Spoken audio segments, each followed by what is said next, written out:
आप सभी का इस बुलेटिन में। पहली खबर की ओर चलते हैं। जैसलमेर से आ रही है और बड़ी खबर है, शकूर खान को गिरफ्तार किया जा चुका है। जी हां, ऑफिशियल सीक्रेट एक्ट के तहत यह गिरफ्तारी हुई है। जासूसी के आरोप में गिरफ्तारी हुई है। आईएसआई के एजेंट के रूप में काम करने का आरोप है। शकूर से पूछताछ में बड़ा खुलासा हुआ है। आईएसआई के लोगों से बातचीत करता था शकूर। पाकिस्तान के कई नंबरों से हो रही थी बात। तो देश विरोधी गतिविधियों और जासूसी के आरोप में संदेह के घेरे में हिरासत में लिए गए शकूर खान को आखिरकार गिरफ्तार किया जा चुका है। जैसलमेर के रोजगार कार्यालय में तैनात सहायक प्रशासनिक अधिकारी शकूर खान को गहन पूछताछ के बाद आज गिरफ्तार किया जा चुका है। शकूर खान पर आरोप है कि वह पाकिस्तानी खुफिया एजेंसी आईएसआई के लिए जासूसी कर रहा था और ये बात उसने अब कबूल भी कर ली।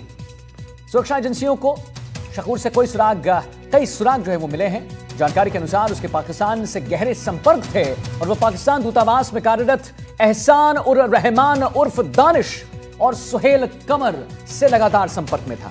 व्हाट्सएप कॉल के जरिए लगातार संपर्क में रहता था। पूछताछ में सामने आया है कि शकूर बिना विभागीय अनुमति के पाकिस्तान की यात्रा कर चुका था, जहां उसने आईएसआई एजेंटों से मुलाकात भी की थी।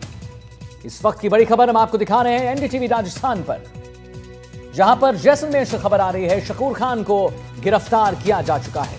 ऑफिशियल सीक्रेट एक्ट के तहत गिरफ्तारी हुई है। जासूसी के आरोप में गिरफ्तारी हुई है। आईएसआई के एजेंट के रूप में काम करने का आरोप है। शकूर से पूछताछ में बड़ा खुलासा हुआ है। आईएसआई के लोगों से बातचीत करता था शकूर। पाकिस्तान के कई नंबरों से बातचीत चल रही थी। देश विरोधी गतिविधियों और जासूसी के आरोप में संदेह के घेरे में हिरासत में लिए गए शकूर खान को आखिरकार गिरफ्तार किया जा चुका है। जैसलमेर के रोजगार कार्यालय में तैनात सहायक प्रशासनिक अधिकारी शकूर खान को गहन पूछताछ के बाद आज गिरफ्तार किया जा चुका है।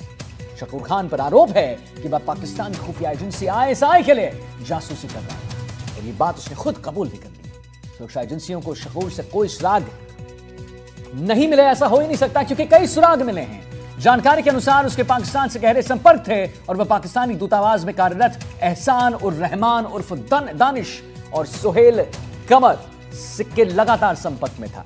सोमू आनंद हमारे साथ संवाददाता जुड़ गए। सोमू, सब कुछ हम अपने दर्शकों को बता रहे हैं। पूछताछ में यह भी सामने आया है कि शकूर बिना विभागीय अनुमति के पाकिस्तान की यात्रा पर जा चुका था और वहां पर जाकर सोमू आईएसआई एजेंटों से मुलाकात भी हुई थी। और क्या आपके पास जानकारी सोमू हमारे दर्शकों को बताइए।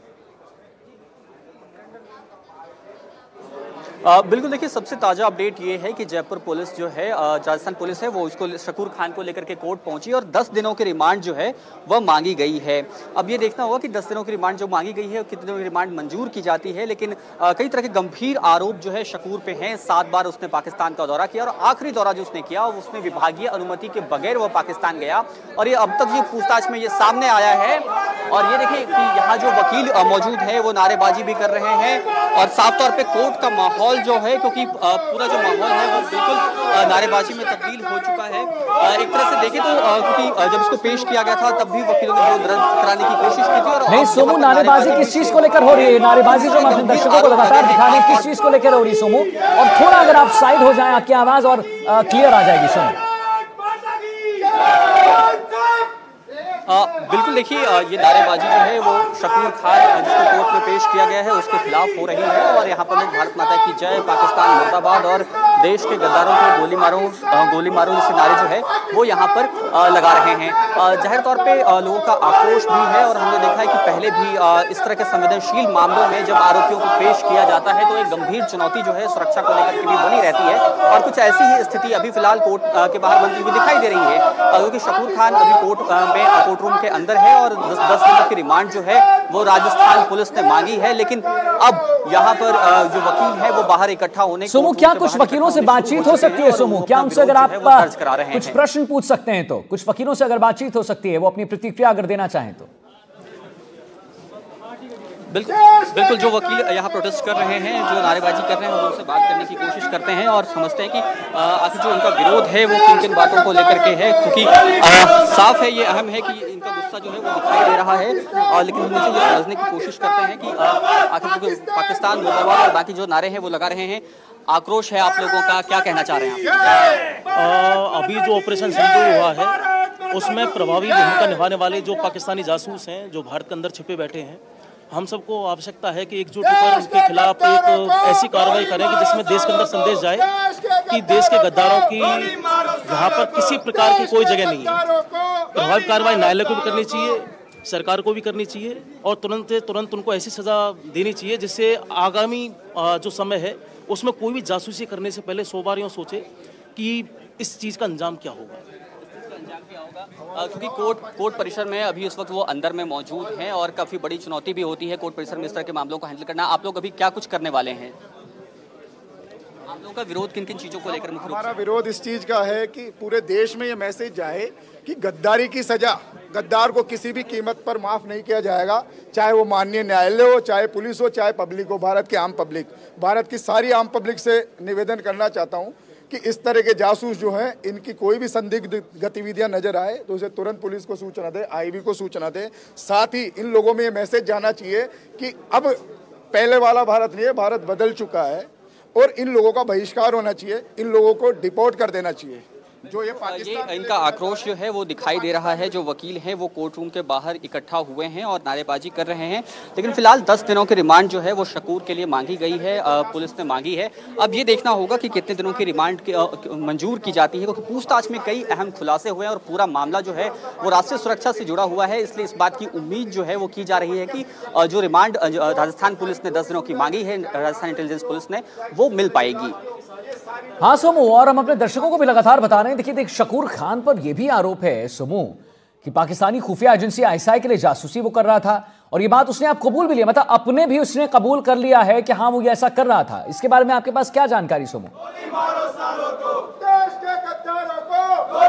बिल्कुल, देखिए अभी जो सूचना मिली है उसके हवाले से यही पता चला है कि वो पाकिस्तानी दूतावास के संपर्क में भी था और कई तरह की सामरिक सूचनाएं जो है, आंतरिक सामरिक सूचनाएं, वो उसने पाकिस्तानी जो एजेंट्स हैं उन तक पहुंचाई व्हाट्सएप के जरिए। फिलहाल जो सूचना मिली है तो जाहिर तौर पे काफ़ी गंभीर ये मामला है, क्योंकि 7 बार वो पाकिस्तान गया था, हालांकि 6 बार उसने अनुमति ली थी पाकिस्तान जाने से पहले। और हमने ये देखा कि खासतौर पर जो सीमावर्ती जिले हैं वहाँ पर पाकिस्तान जाने का कनेक्शन जो है वो पहले से भी रहा है।